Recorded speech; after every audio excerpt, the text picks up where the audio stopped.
Hello everyone, welcome back to my channel. आज मैं फिर हाजिर हो गई हूँ आपके लिए बहुत ही यूज़फुल किचन टिप्स लेकर।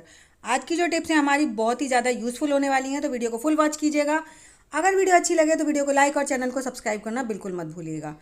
तो चलिए बिना देरी करते हुए आज की पहली टिप शुरू कर लेते हैं। आज की जो मेरी पहली टिप है वो है गैस बचाने को लेकर।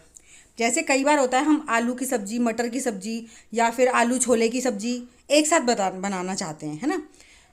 तो उन्हें हम उबालने के लिए कटोरी में अगर मटर या छोले हम रखेंगे ना तो वो बाहर निकल जाते हैं, तो हम ग्लास में रख सकते हैं। ये तो है पहला तरीका।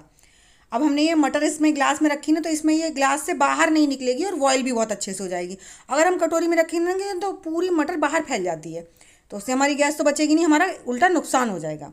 तो अब लेकिन हम इसमें ग्लास नहीं रख सकते क्योंकि हमारा कुकर है छोटा और हमारा ग्लास है बड़ा। तो ना तो हम कटोरी में रख सकते हैं और ना ही रख सकते हैं ग्लास में। अब हमें गैस भी बचानी है, हमें दोनों चीज़ और टाइम भी बचाना, दोनों चीज़ें हमें एक साथ उबालनी है।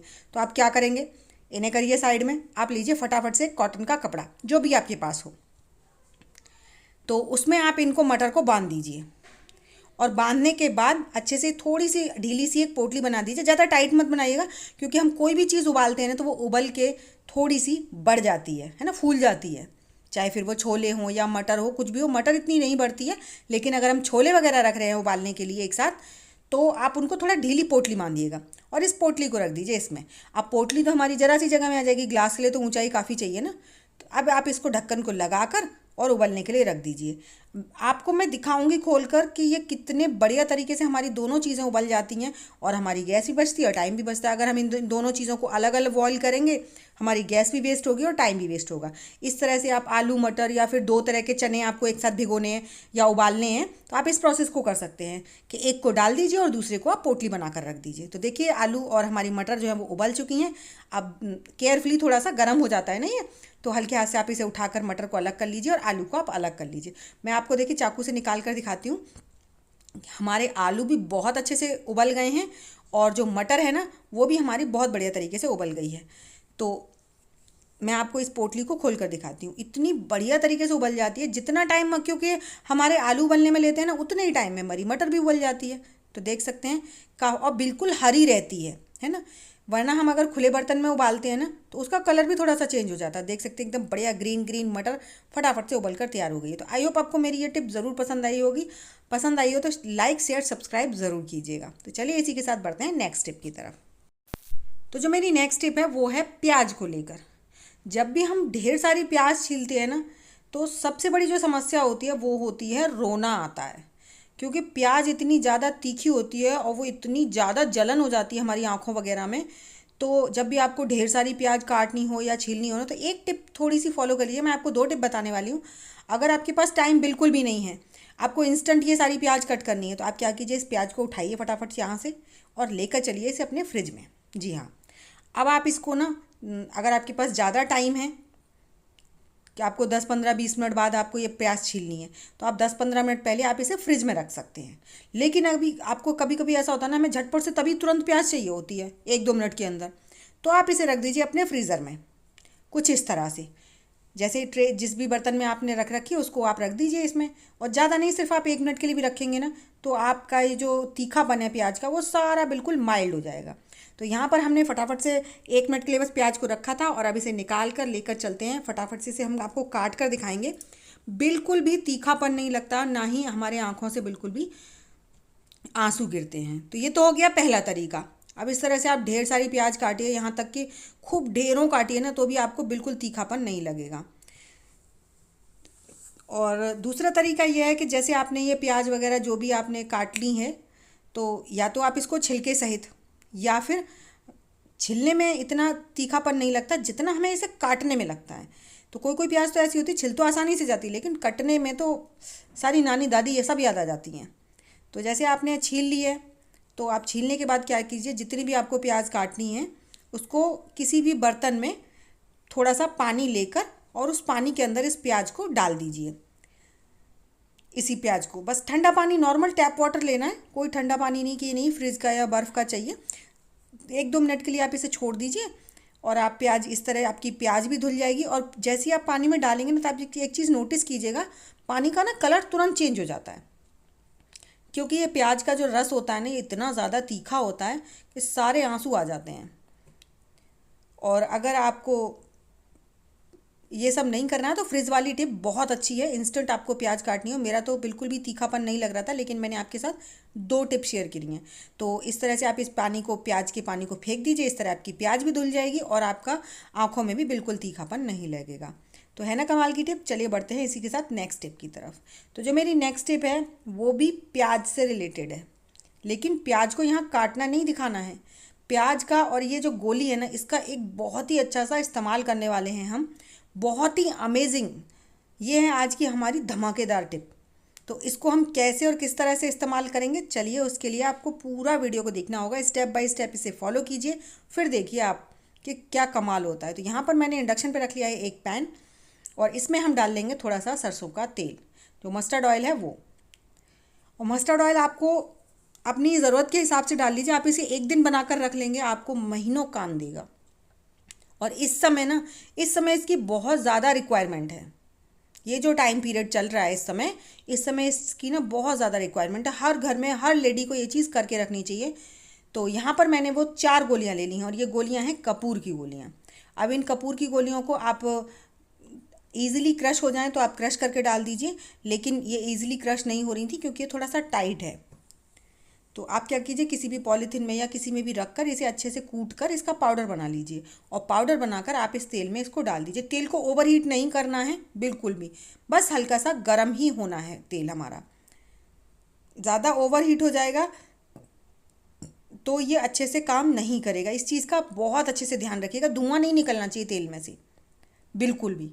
इसीलिए आप देख सकते हैं बहुत सिंपल मैंने इंडक्शन को ऑन किया हुआ है, ज़्यादा हाई फ्लेम पे नहीं है। और हमने ये कपूर, जो हमने 4 गोलियां ली थी, इनका पाउडर बनाकर इसमें डाल दिया है।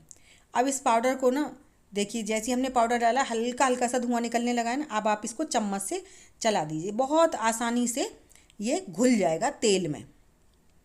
और जैसे ये घुल जाए उसके बाद आपको क्या करना है, इंडक्शन को बंद कर देना है। बंद करने के बाद आप इसे थोड़ा सा ठंडा होने दीजिए।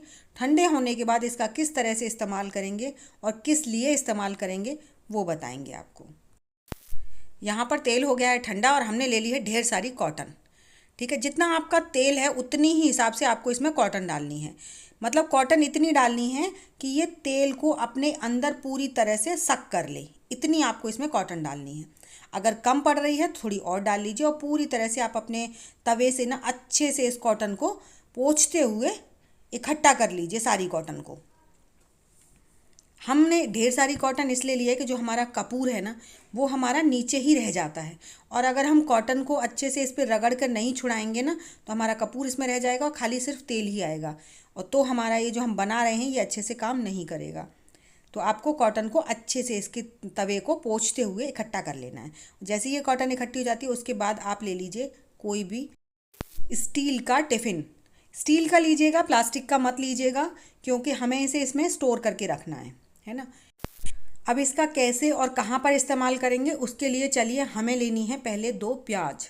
2 प्याज लेंगे हम उन्हें और छील लेंगे, एक प्याज को, और एक प्याज को हम बिल्कुल नहीं छीलेंगे।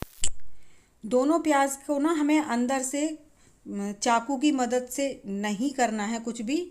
हम लेंगे कोई भी पुराना, आपकी अगर प्याज बड़े साइज़ की है तो आप ले लीजिए बड़े साइज़ का फोक, अगर आपकी प्याज छोटे साइज़ की है तो आप छोटा फोक ले लीजिए। और उस फोक की मदद से ना आप इसे बहुत ईजिली अंदर से पूरा खाली कर पाएंगे। हमें सिर्फ इसकी 2 लेयर छोड़नी है, बाकी जो अंदर की लेयर्स हैं ना उनको आप पूरी तरह से निकाल लीजिए। और आप इस प्याज को फेंकेगा मत, आप इसे अपने खाने पीने में इस्तेमाल कर सकते हैं। मैंने इसे छिलकों के साथ रख लिया था इसलिए मेरी वेस्ट हो गई थी, लेकिन आप ध्यान से कीजिएगा ताकि आपकी जो प्याज है ना ये इस्तेमाल में आ जाए, क्योंकि इसका प्याज का कुछ बिगड़ता थोड़ी ना है, हम इसे अंदर से ही निकाल रहे हैं। इस तरह से आप दोनों प्याज के जो है अंदर का पार्ट पूरा निकाल दीजिए, और इनको पूरी तरह से सिर्फ आपको 2 लेयर छोड़नी है दोनों प्याज की। और जितनी बड़ी आपकी प्याज होगी ना ये उतना ही अच्छा काम करेगी। लेकिन मैं इसे छोटी छोटी प्याज में रखती हूँ क्योंकि मेरे यहाँ पे ऐसी कोई ज़्यादा दिक्कत नहीं है, क्योंकि मैं इस काम को डेली करती हूँ। अगर आपके यहाँ ज़्यादा क्वांटिटी में मच्छर या मक्खी या फिर कॉकरोचेस वगैरह हैं ना, तो आप थोड़ा बड़ी बड़ी प्याज लीजिएगा ताकि आपका ये जो हम बना रहे हैं ये देर तक रख सके। तो जैसे ही हमारी ये प्याज खोखली तैयार हो गई हैं, उनका इस्तेमाल करेंगे हम इस रुईस के साथ। हम इसकी बाती बनाकर इसमें तेल डालकर दीपक को नहीं जलाएंगे, क्योंकि जो हम दीपक की बाती बनाते हैं ना तो कपूर हमारा ऐसे ही रह जाता है, वो नहीं जल पाता है। और जब हम इसको तेल के साथ अच्छे से पका कर बाती को जलाते हैं ना तो इसका धुआं कुछ ज़्यादा ही क्वांटिटी में निकलता है। और जब धुआं निकलता है ना तो वो काफ़ी मात्रा में हमारा पूरे घर में फैल जाता है, जिससे कि हमारे घर के मच्छर मक्खी बिल्कुल नहीं रहते हैं। और आपको जितनी ज़रूरत है, जितनी बड़ी प्याज है, आप उतनी सारी कॉटन लीजिए और इसके अंदर रख दीजिए। बाती कम देर जल पाती है और धुआं ज़्यादा नहीं निकलता, क्योंकि उसकी जो बाती की जो नोक होती है वो पतली होती है और धुआं बिल्कुल नहीं देती है वो। लेकिन जब हमने ये पूरी पूरी कॉटन लिया ना, ये इसकी बाती हो जाती है काफ़ी मोटी क्वांटिटी में और काफ़ी देर तक जलती है। इससे हमारे घर में ना बहुत ज़्यादा धुआं इकट्ठा हो जाता है और यही धुआं हमारे मच्छर मक्खियों के लिए अच्छा नहीं होता है, लेकिन हमारे घर में बहुत अच्छी खुशबू आती है। तो इस तरह से आप एक बार ज़रूर ट्राई कीजिएगा, आपको बहुत ही अमेजिंग रिजल्ट मिलेगा। क्योंकि जब भी हम मच्छर मारने वाली कॉइल्स या फिर रिफिल्स वगैरह जलाते हैं ना तो वो धीमे धीमे करके हमारे बॉडी के अंदर जाती हैं और जो हमारी सेहत के लिए बिल्कुल भी अच्छी नहीं होती, स्पेशली बच्चे और बुज़ुर्गों के लिए, क्योंकि उनकी इम्यूनिटी पावर बहुत ज़्यादा डाउन होती है। तो आप इनको जब भी शाम हो ना, आप फटाफट से 2 या 4, जितनी भी जगह आपके खुला ज़्यादा बड़ा घर है तो आप 4 जगह रख दीजिए। अगर आपका घर मीडियम साइज़ का है आप 2 जगह रख दीजिए। जो बैठक होती है वहाँ पर और बेडरूम होता है वहाँ पर। तो हमारे यहाँ पर मैं बैठक में रखूँगी एक, तो क्योंकि यहाँ पर बच्चे वगैरह खेलते हैं, और दूसरा हम रखेंगे अपने बेडरूम में।